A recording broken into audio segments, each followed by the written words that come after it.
The Abilene station in Kansas was a whirlpool of scorching heat and choking coal smoke. The year was 1878. Eleanor Vance stood on the wooden platform. The air tasted of grit and failed dreams. She smoothed the skirts of her simple blue travel dress. Her red shawl felt heavy and suffocating in the relentless midday sun. She clutched her worn carpet bag so tightly her knuckles turned white. She had traveled 3 days from the damp, cramped streets of Philadelphia. She had come to marry a man she only knew through ink and paper. She had never sent him a photograph. A tintype cost more than 2 weeks of mill wages, so she had done the only honest thing she could do. She had described the mark on her face in plain words. Mr. Silas Thorne was a wealthy cattleman. In his letters, he had promised a life of stability. He had promised a home on the edge of the great American frontier. Eleanor knew she was no beauty. A dark, jagged birthmark marked the left side of her jaw. She had carried it since birth, like a secret the world refused to forgive. Her hands were rough from the textile mills, and her dress carried the dust of 3 hard days on the rails. But Silas had written that he wanted a plain, sturdy woman. He had written that beauty was a vanity he did not require. Eleanor had believed him. She had allowed herself to hope for a future where she wasn't a ghost. Now, she searched the crowd for a man with a silver-tipped cane. That was the signal they had agreed upon in their correspondence. She saw him near a waiting carriage. Silas Thorne was taller and more imposing than she expected. He wore a suit of fine black wool that cost more than she had earned in a year. He looked like a man who commanded the very earth he walked upon. Eleanor stepped forward, her heart hammering against her ribs like a trapped bird. "Mr. Thorne?"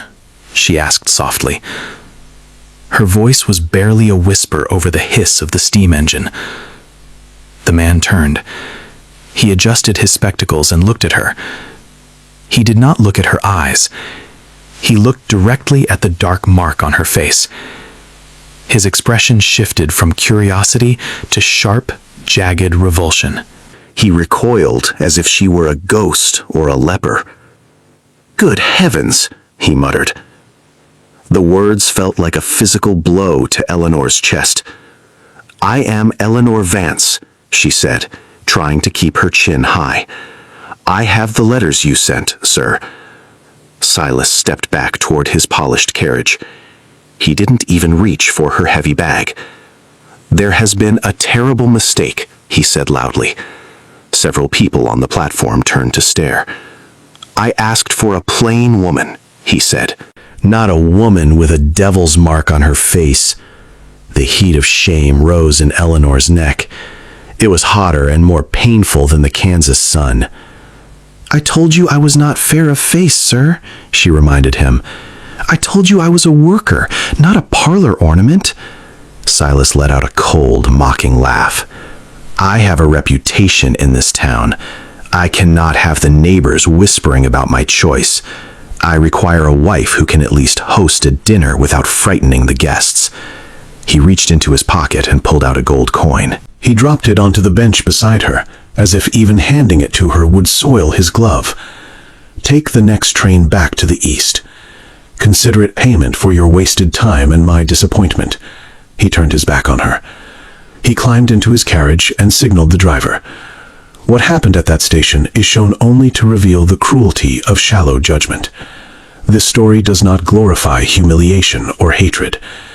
The wheels kicked up a cloud of grit as he vanished down the main street. Eleanor stood frozen. The gold coin glinted in the dirt like a mocking golden eye. She did not pick it up. She would rather starve in the dirt than touch his charity. The platform began to empty as the train prepared to depart. The passengers moved toward the boarding houses and loud saloons. Eleanor felt the vastness of the prairie surrounding her. The prairie stretched so far it made her feel smaller than she had ever felt in her life. She was 1,000 miles from anything she knew. She had no money for a return ticket.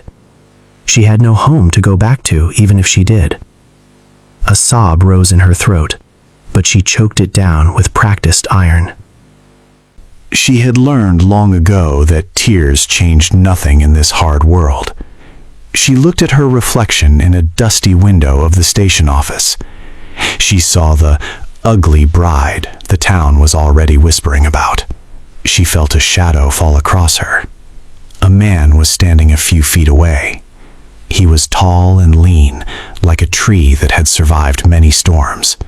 His clothes were covered in the fine gray dust of the trail. He held a battered Stetson hat against his chest. He looked like a man who had spent his life fighting the Kansas wind.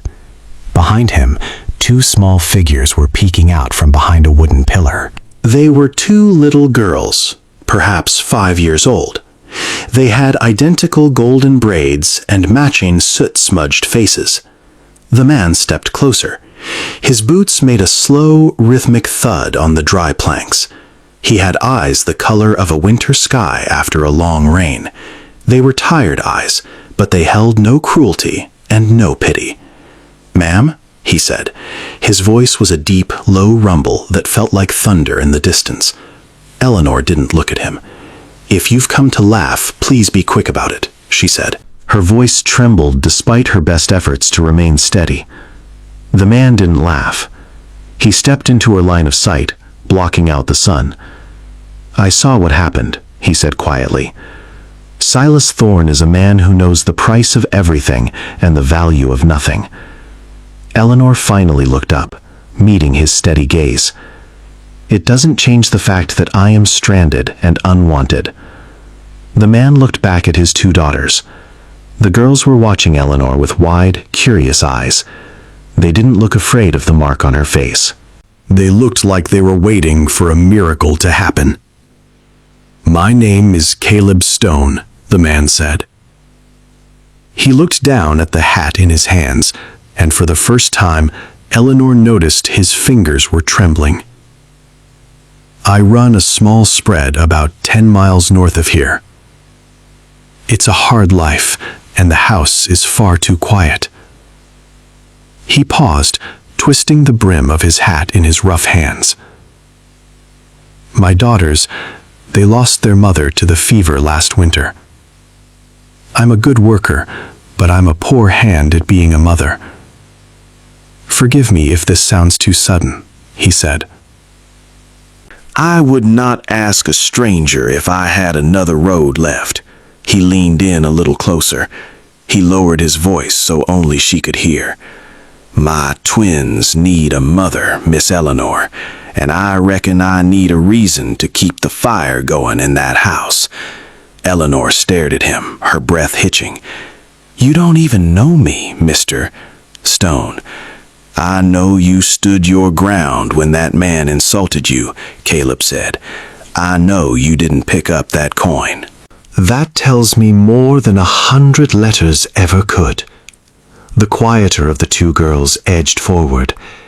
She reached out and touched the soft fabric of Eleanor's red shawl. "You're pretty," the child whispered.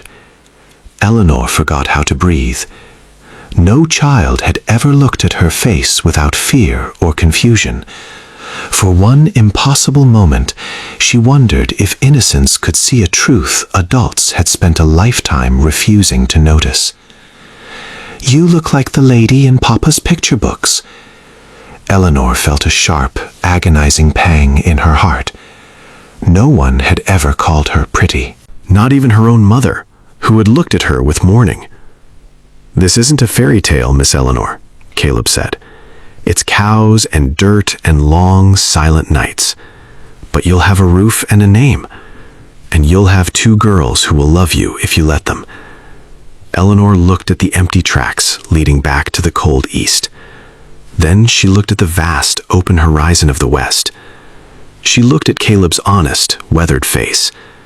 "I can cook," she said, her voice growing stronger. "I can mend. I can handle a plow if the season demands it." Caleb smiled for the first time.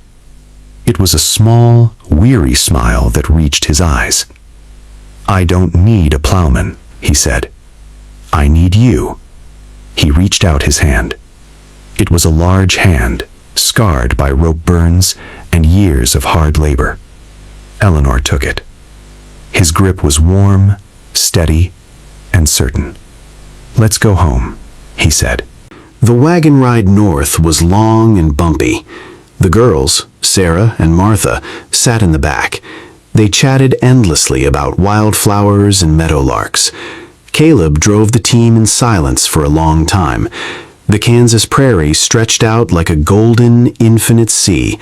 The tall grass moved in waves under the constant singing wind. "It's a lonely place for some," Caleb finally said, "but it's a place where a person can start over. The land doesn't care what you look like. It only cares if you're willing to give it your sweat and your soul." Eleanor watched the sun begin to dip toward the horizon. The sky turned a bruised purple and a burning orange. She felt a strange, terrifying sense of peace. For the first time in her life, she wasn't being judged by a mirror.